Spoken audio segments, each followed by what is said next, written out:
안녕하세요. 저는 성북구에 살고 있는 40대 중반 여자입니다. 여러분들은 몸과 마음을 다 줄 만큼 누구보다 사랑했던 사람에게 배신을 당해보신 적 있으신가요? 제가 이 이야기를 누구에게 말하기도 그렇고 이곳에 사연을 보내는 것도 몇 번이나 망설였어요. 몇 번이고 썼다 지웠다 반복했지만 혹시나 저와 같은 일을 겪게 되실까 걱정되어 여러분들에게 저처럼 당하지 않으셨으면 하는 마음에 용기를 내어보기로 했어요. 직접 까보기 전까진 그 속에 뭐가 들었는지 전혀 알 수 없는 게 사람 마음인 것 같아요. 그 사람에 대해 다 아는 것 같다가도 속을 까보면 제가 알던 사람과는 전혀 다른 경우가 많더라고요. 그래서 저는 귀신보다 사람이 더 무서운 것 같아요. 귀신은 저희 눈에 거의 안 보이지만 간혹 보이더라도 겁주는 게 끝이잖아요. 반면 사람은 속을 모르니 무슨 생각을 하고 무슨 짓을 할지 예측이 안 가서 더 무서워요. 저희 집안은 나름 교육자 집안이었어요. 아버지는 사업을 하셨고 저희 외가 쪽이 대대로 교사셔서 저희 어머니도 대학 교수셨어요. 아버지께서는 제가 사업을 이어받았으면 하는 바람이 있으신 것 같았지만 저는 아이들을 좋아해서 어머니처럼 훌륭한 교육자가 되고 싶었어요. 항상 어머니를 롤모델로 삼고 훗날 중학교 교사가 된 저를 상상하곤 했죠. 그런데 제가 중학생이 되던 해에 어머니께서 갑자기 돌아가신 거예요. 평소 건강해 보이셨기 때문에 어머니의 사망 소식은 제게 더 충격이었죠. 어머니는 평소처럼 수업 준비하다가 갑자기 심장마비가 와서 돌아가셨다고 하더라고요. 알고 보니 어머니께서는 어렸을 때부터 심장이 약하셨대요. 그래서 깜짝깜짝 놀라는 공포영화 같은 것도 못 보고 친구들끼리 놀래키는 장난 같은 건 일절 치지 않으셨다고 아버지께 들었어요. 저는 어렸을 때부터 철이 일찍 들었던 터라 제가 울면 어머니께서 편히 못 가실까봐 울지도 않고 의젓하게 아버지 곁을 지키면서 어머니를 잘 보내드렸어요. 오히려 저보다는 아버지께서 더 슬퍼하셨고 태어나서 처음으로 아버지께서 우는 모습을 보게 됐죠. 늘 가장으로서 위험 있는 모습만 보다가 이렇게 무너진 모습을 보니 마음이 너무 안 좋더라고요. 그래도 장례식을 마치고 얼마 지나지 않아서 다시 평상시 모습으로 돌아오셔서 다행이었어요. 아버지는 제게 지원을 아끼지 않으셨고 하고 싶은 공부가 있다고 하면 다 하게 해주셨어요. 덕분에 저는 공부를 열심히 해서 다들 가고 싶다고 난리인 명문대에 들어가게 되었죠. 대학교 입학할 때까지 공부만 하며 살아왔기 때문에 남자친구를 제대로 사귀어 본 적이 없어요. 고등학생 때 몇 번 사귀긴 했었지만 공부하느라 바빠서 남자친구와 만나서 데이트할 시간이 없었어요.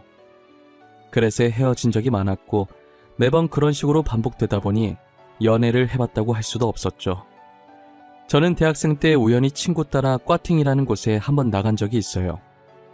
다들 대학 가면 꽈팅에 대한 로망들이 다 있잖아요. 그래서 저도 한번 나가보고 싶었는데 친구가 딱 마침 같이 가자고 제안하더라고요. 애초에 다들 진지하게 만날 생각은 없었고 그 분위기만 즐기는 거라 선뜻 알겠다고 한 것 같아요. 그날 하루 노는 건데도 옷도 여러 벌 사고 화장품도 몇 개씩 사고 난리도 아니었던 것 같아요. 제가 유난인가 싶었는데 꽈팅 날에 가보니 제 친구들도 만만치 않게 한껏 꾸미고 왔더라고요. 평상시에 다 늘어난 추리닝에 과잠 입고 안경 끼고 다니던 애들이 하나도 안 보이는 거예요. 우린 평소와 완전 다른 서로의 모습을 보고 까르르 웃으면서 놀리기 바빴어요. 수업할 때까진 아무 생각이 없었는데 막상 수업을 마치고 꽈팅 시간이 다가오니 떨리더라고요. 괜히 입이 바짝바짝 말라서 물을 얼마나 마셨는지 모르겠어요. 저는 국어 국문학과였고 상대는 의학과였어요. 공부만 하던 사람들이라 분위기가 많이 어색할 줄 알았는데 의외로 의학과 분들이 잘 노시더라고요.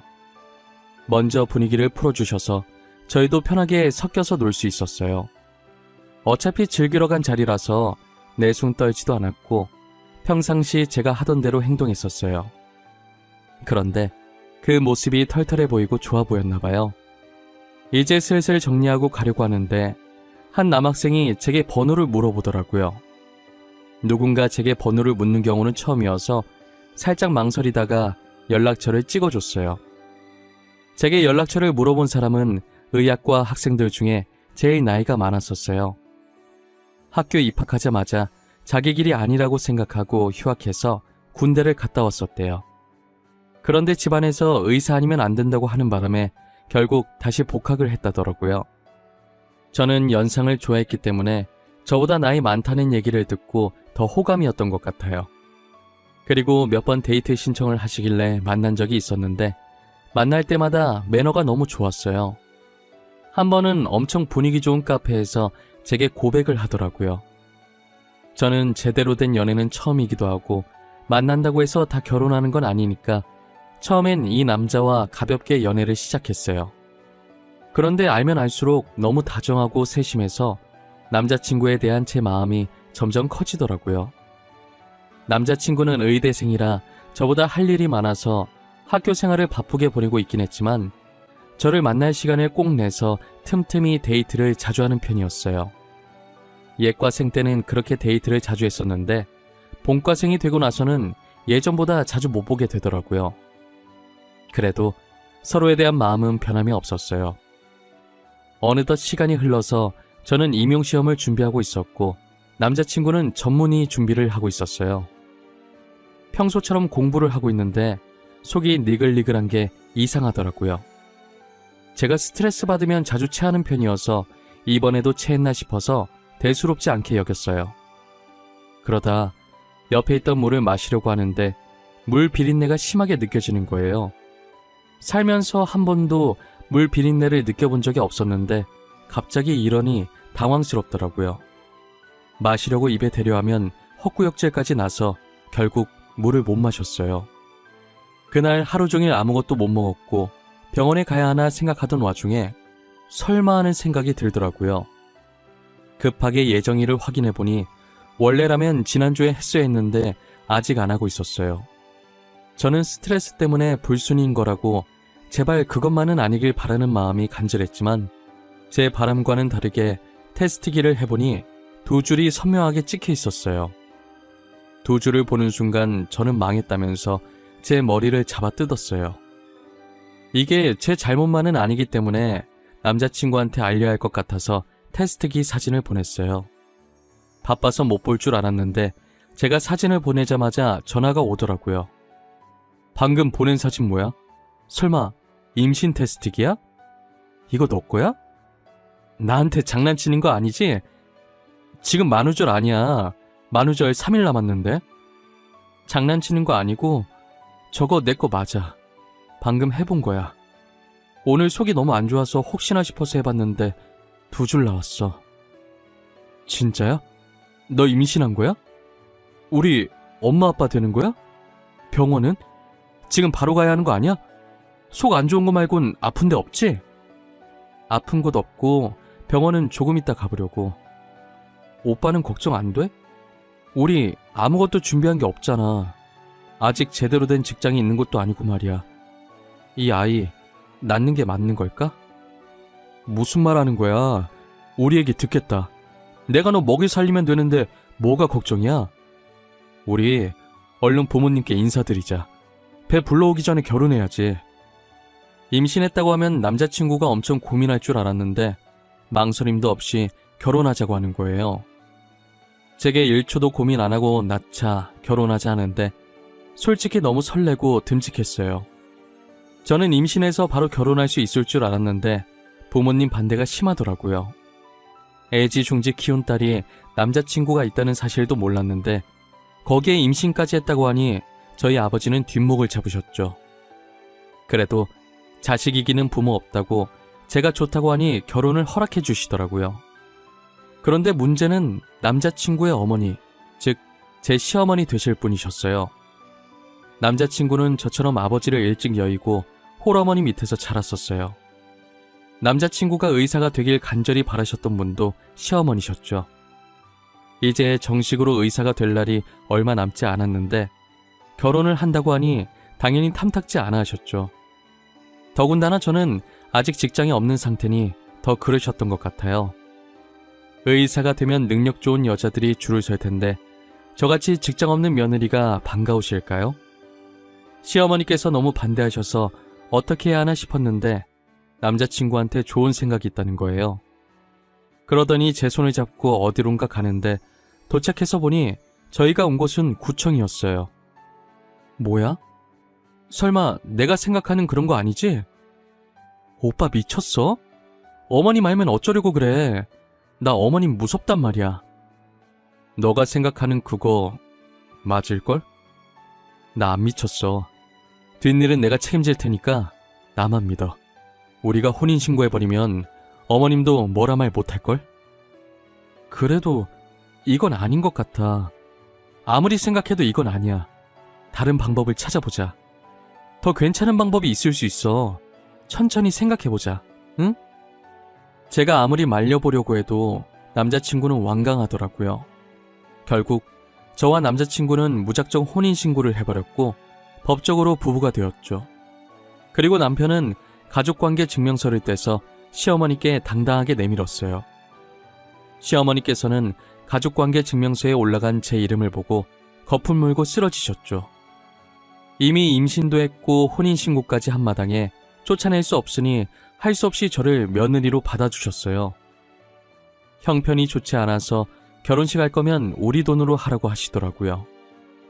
솔직히 제가 아버지께 말하면 저희 집에서 다 해주실 것 같긴 한데 괜히 돈으로 으스대는 것 같아서 결혼식 없이 살기로 했어요. 아이 낳을 때까지만 합가하자고 하셔서 알겠다고 했는데 막상 해보니 시댁살이가 만만치 않더라고요. 시어머니께서는 입만 댔다 하면 남편 곧 의사 된다는 소리를 하셨어요. 저한테는 대학 나오면 뭐하냐고 취직도 못하고 정말 별 볼 일 없다고 하셨죠. 그럴 때마다 댁 아들 때문에 임신하는 바람에 교사 준비한 것도 다 물 건너갔다고 소리치고 싶은 거 참느라 정말 애 많이 썼어요. 조선시대에서 막 현대로 넘어왔다고 해도 과언이 아닐 정도로 가부장적인 시어머니는 역시 여자는 집에서 얌전히 살림하고 있어야 한다면서 이것저것 집안일을 장난 아니게 시키더라고요.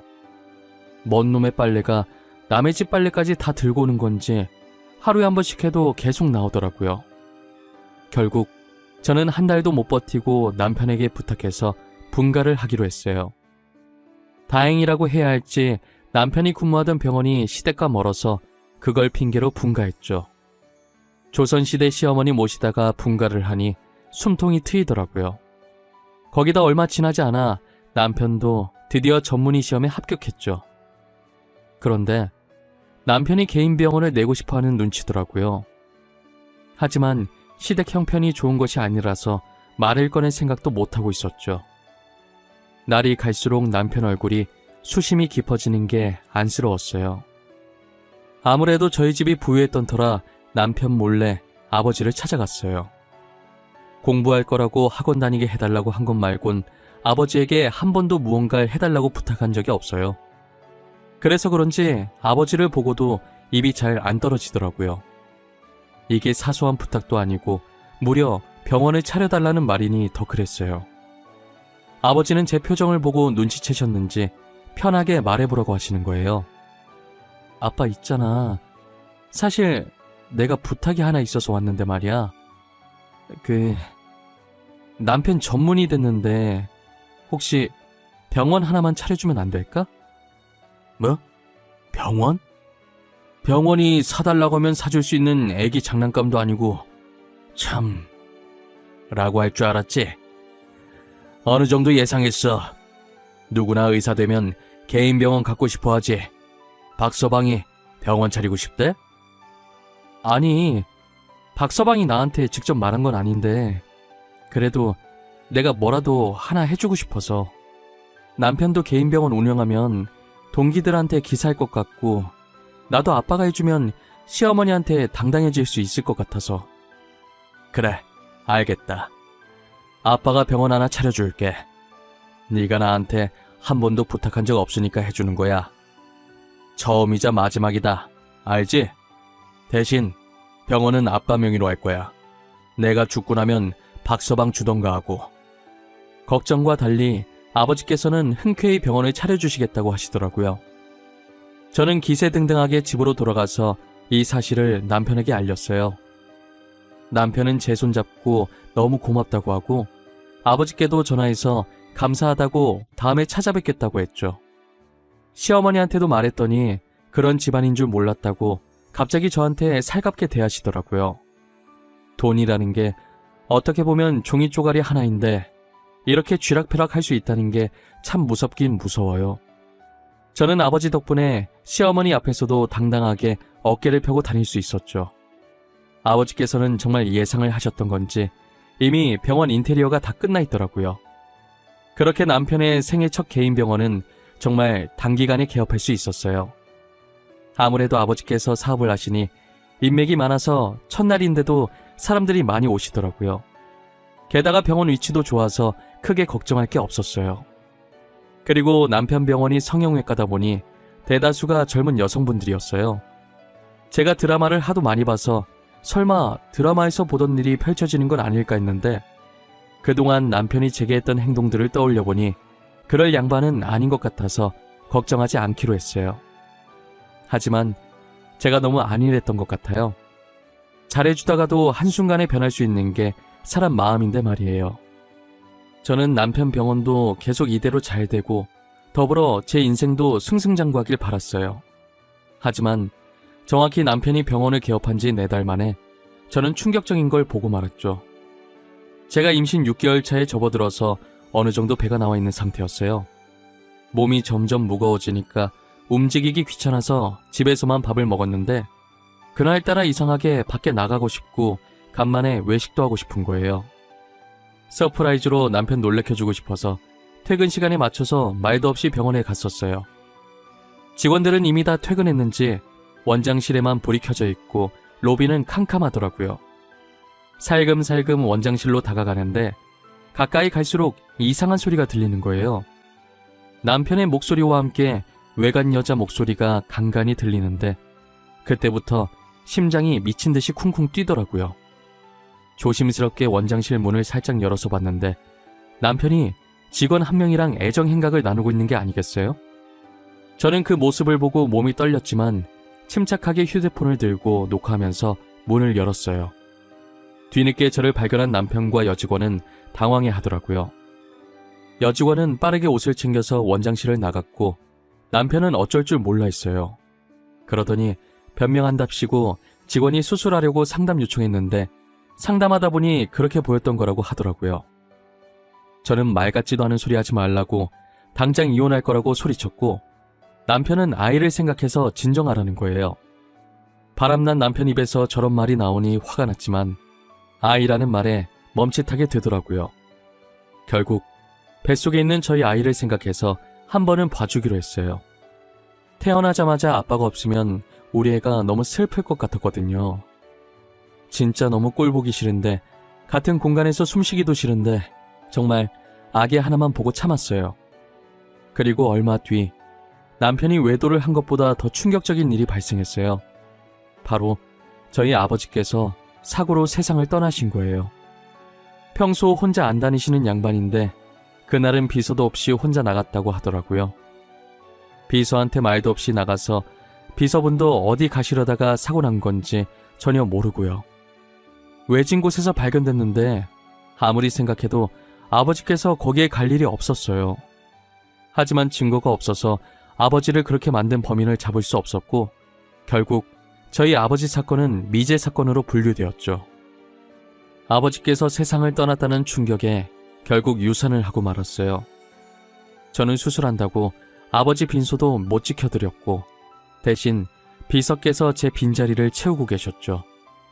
남편은 제 병실에도 없었고 아버지 장례식장에도 안 보였어요. 제가 아버지 장례식을 마치고 집으로 들어갔는데 제 몸과 마음을 다 추스리기도 전에 남편이 기다렸다는 듯이 제게 이혼하자고 이혼 서류를 들이밀더라고요.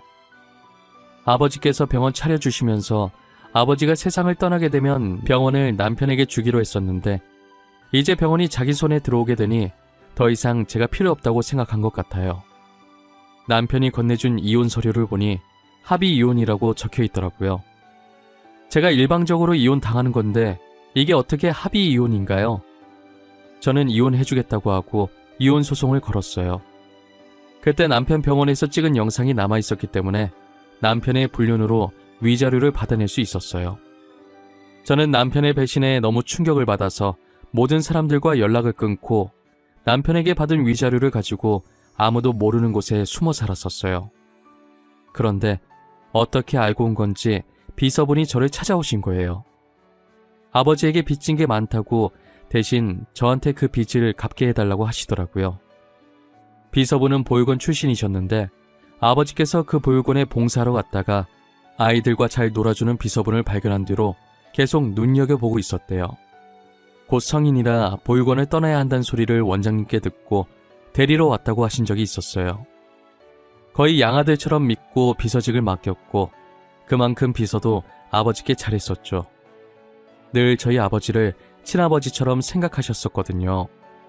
저랑은 어색한 사이였는데 아버지 돌아가시고 제게 도움을 많이 주시려고 노력하셨어요. 회사는 서울에 있고 저는 강원도로 피해 왔었는데 거의 출퇴근하다시피 제 집을 왔다 갔다 하시면서 상태가 어떤지 살피시더라고요. 아버지 유언장에 회사를 저한테 주기로 하셨었는데 안 받으려다가 아버지 유언이시니까 바지 사장으로 올려놓고 실질적인 대표 업무는 비서분이 다 하고 계셨어요. 저는 기댈 곳이 비서분밖에 없었고 비서분도 가족이 없으니 자연스럽게 저한테 기대시더라고요. 그러다가 비서분께 그냥 둘이 같이 살면 어떻겠냐고 해서 저는 비서분과 재혼을 하게 되었어요. 남편과는 겨우 1살 차이였고 제 과거를 아는 사람이라 굳이 숨기지 않아도 되니 더 편했던 것 같아요. 남편은 되게 따뜻한 사람이라 제 아픈 과거를 절대 꺼내지 않았고 사랑으로 보듬어 주었어요. 아버지가 살아계셨을 때 남편을 왜 눈여겨봤는지 알겠더라고요. 3년 동안 살면서 한 번도 싸운 적 없고 항상 저한테 져주던 남편이었어요. 그러다 한 번은 남편이 조심스럽게 예전에 아버지가 살았던 집 얘기를 꺼내는 거예요. 자기야, 나 진짜 고민 많이 하다가 말하는 건데 우리 예전에 아버님께서 살던 집에서 살면 어때? 여긴 당신 친구도 없고 나도 회사 나가면 혼자 있는 시간 많은데 그만큼 외롭잖아. 아, 맞아. 회사. 당신 회사 집이랑 많이 멀지? 왕복 얼마더라? 그동안 당신 출퇴근하기 힘들었을 텐데 내가 이기적이었네. 아빠가 살던 집으로 가자. 아니, 출퇴근이 힘들어서 그러는 거 아니야. 3년 동안 잘 다녔는데 뭘. 그냥 당신이 많이 외로워 보여서. 왜 그런 사람 때문에 당신이 이러고 살아야 하는지 모르겠어. 저는 듣고 보니 남편의 말도 맞다고 생각했어요. 생각해보면 잘못은 전 남편이 있는데 제가 왜 궁상 떨면서 이러고 살았는지 모르겠어요. 그렇게 저희는 3년 반 만에 고향인 서울로 올라오게 됐어요. 남편은 한쪽에서 이삿짐을 풀고 있었고 저는 오랜만에 다시 만난 집을 둘러보고 있었어요.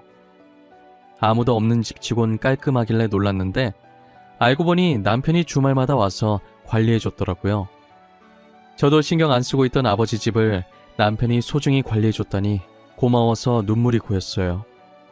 이삿짐을 풀고 있는 남편을 보면서 눈물이 흐를랑 말랑 하고 있는데 누가 뒤에서 제 이름을 부르더라고요.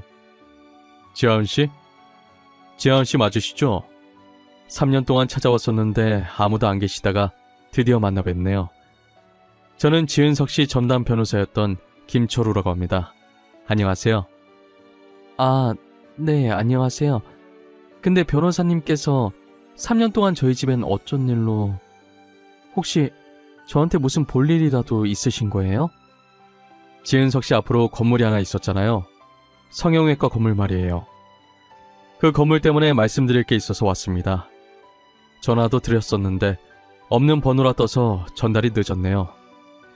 아버지 유언장대로면 이미 전 남편 명의로 넘어갔어야 할 병원인데요. 그 건물에 무슨 문제라도 생긴 건가요? 그럼 전 남편에게 연락해 보셔야 할 것 같아요. 무슨 소리세요?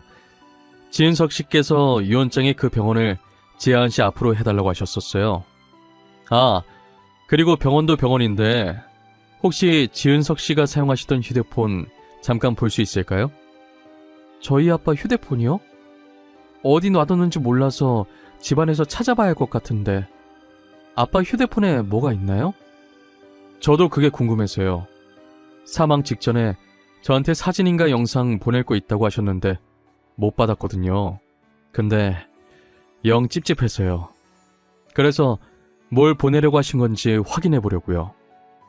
변호사의 말에 저와 남편은 폰 안에 뭔가 큰 게 있을 것 같다는 생각이 들었어요. 아버지가 돌아가신 날 경찰에게 받은 유품들을 그대로 아버지 옷장에 넣어놨었거든요.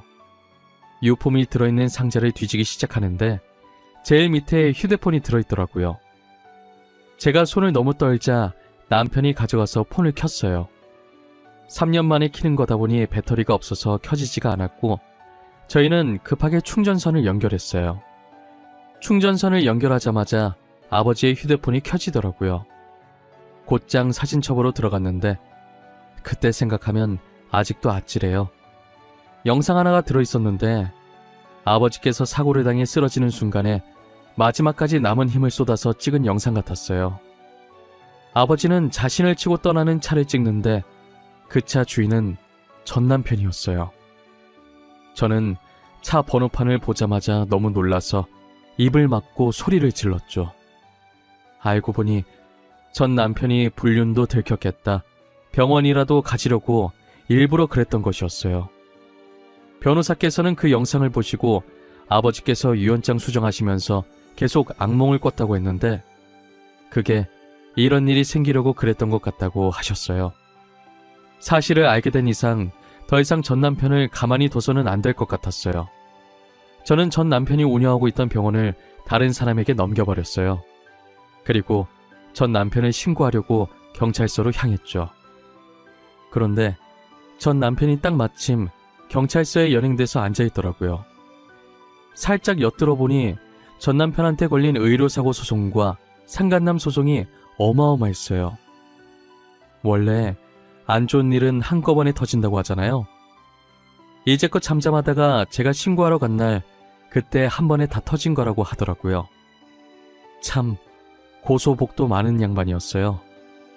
전 남편은 뒤늦게 저를 발견하고 엄청 놀라는 거예요. 그러더니 저보고 병원 내놓으라고, 병원이 왜 제 명의로 되어 있는지 따지더라고요. 지금 나한테 그거 따지고 있을 상황이 아닐 텐데? 너 저기 쌓여있는 고소장들 다 어떡하냐?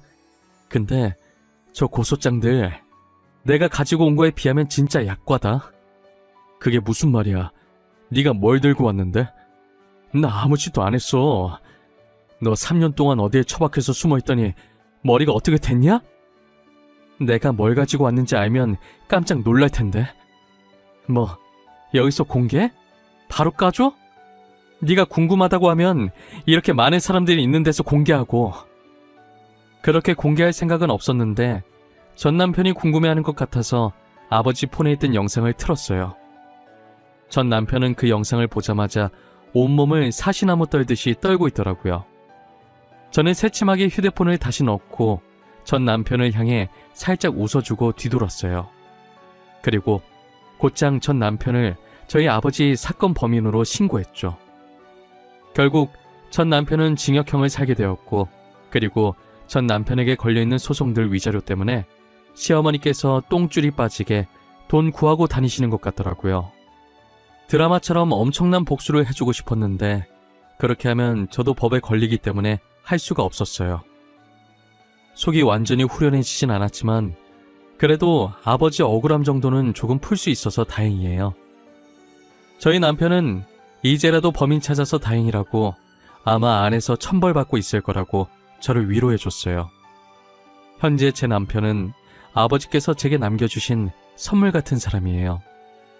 아버지는 사고가 아니었더라도 나이가 많이 드셔서 저보다 일찍 세상을 떠나게 될 테니 자신이 세상을 떠나게 되면 저 혼자 외롭지 말라고 제 남편을 남겨주신 것 같아요. 남편은 제게 때로는 아버지였다가 때로는 친구였다가 그리고 인생의 동반자인 소중한 존재입니다. 다른 것들은 다 잃어도 지금 남편만큼은 절대 잃고 싶지 않아요. 평생 지금처럼만 서로 이해하며 알콩달콩 잘 살았으면 좋겠어요. 이제는 저도 무거운 마음을 내려놓고 행복해질 때가 되지 않았을까 싶네요. 저의 긴 이야기는 여기서 끝입니다. 지금까지 들어주셔서 감사하고 여러분들은 저 같은 일 겪지 마시고 꼭 행복해지시길 바랄게요.